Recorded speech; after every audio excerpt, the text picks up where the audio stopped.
اس وقت صورتحال یہ ہے کہ لوگ کسی عمارت کی شکل دیکھ کر اور اس عمارت کی لائٹیں دیکھ کر، اس عمارت کے رنگ روغن دیکھ کر، اس کے فرنیچر اور اس کی کسی بلڈنگ کی ہائٹ کو دیکھ کر، اس کے وسیع رقبے کو دیکھ کر اپنا بچہ اس عمارت کے اندر داخل کرتے ہیں، اس تصور کے ساتھ کہ کسی زبردست سی عمارت میں داخل کرنا جو ہے وہ تعلیم کا نام ہے۔ یعنی ہم ایک ایسے دور میں داخل ہو گئے ہیں جہاں مدرسے بھی اپنی مارکیٹنگ کے لیے جو حوالے استعمال کر رہے ہیں اس میں ایئر کنڈیشنڈ ہونا اور اس میں پروجیکٹر کا استعمال ہونا، یہ وہ ان کی مارکیٹنگ کے بڑے حوالے بن گئے ہیں، جبکہ یہ بہت غیر اہم اور ثانوی بات ہے۔ اہم بات یہ ہے کہ وہ مربی کون ہے جو ان بچوں کی شخصیت پر، ان کے شعور پر، ان کے نقطہ نظر کی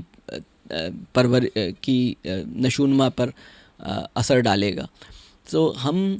جو ہیں وہ اس سے کافی دور چلے گئے ہیں۔ میرا خیال ہے کہ ERDC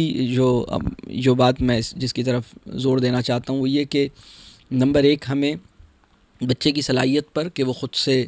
اس کے اندر سیکھنے، سوال کرنے، غور کرنے کی، اور اس کے اندر ایک فطری تجسس موجود ہے جو اس کو لرننگ کے لیے آمادہ کرتا ہے، تو اس کا میکانزم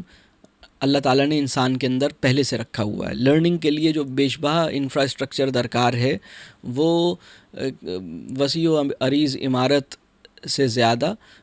وہ کچھ اس قسم کا انفراسٹرکچر ہے جو بچہ اپنے اندر لے کے پیدا ہوتا ہے۔ یعنی وہ آنکھیں لے کے پیدا ہوتا ہے جس سے وہ دیکھتا ہے، وہ کان لے کے پیدا ہوتا ہے، وہ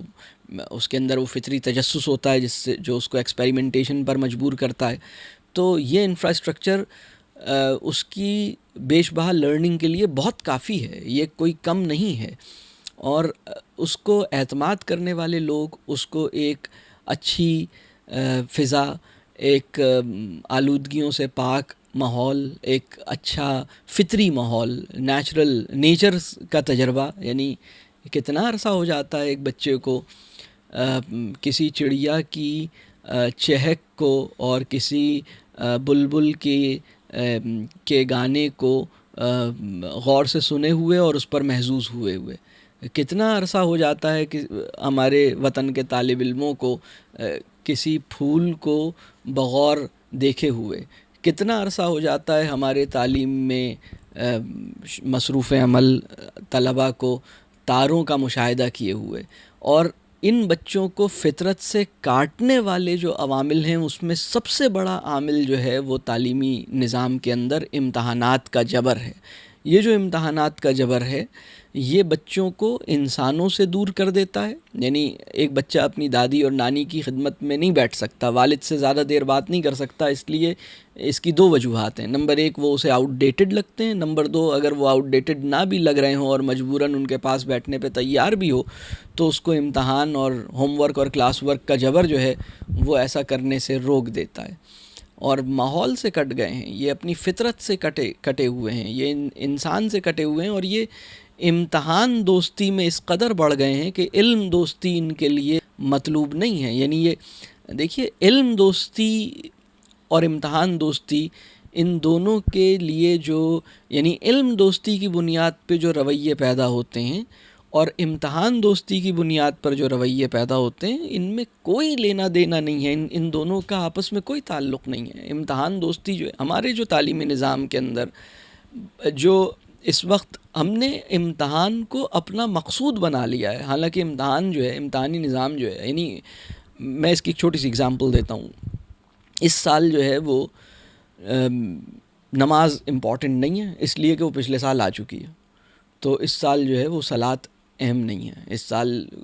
زکوٰۃ اہم ہے، اور اگلے سال زکوٰۃ اہم نہیں ہوگی بلکہ صلاۃ اہم ہوگی، اس لیے کہ زکوٰۃ اس سال آ چکی ہوگی، پچھلے سال وہ آئی تھی۔ تو یہ مینٹیلٹی کہ آپ کسی کہہ لیجئے کہ کسی موضوع کو اہمیت کتنی دیں گے، یہ موضوع خود طے نہیں کرتا، اور بلکہ امتحانات کی جو پریڈکٹیبلٹی ہے یہ اس بات کا تعین کرتی ہے۔ یعنی مثال کے طور پر توحید اور عقیدہ جو ہے وہ چونکہ 2 نمبر کا سوال ہوتا ہے، لہٰذا اس کو 2 نمبر کے سوال پر جتنی توجہ دی جا سکتی ہے کلاس روم کے اندر اتنی ہی دی جائے گی۔ تو ہمارا پورا نظام امتحانات کے جبر کی وجہ سے متاثر ہوا ہے، اور ہم نے اپنے بچوں کو 3 گھنٹے والے امتحان کی تیاری کے لیے جس طرح ہم نے اپنی توانائیاں اس پہ لگائی ہیں، ہم نے زندگی کی تیاری کے لیے اور زندگی بعد موت کی تیاری کے لیے نسل نو کو دینے میں ہم نے بڑی کوتاہی کی ہے۔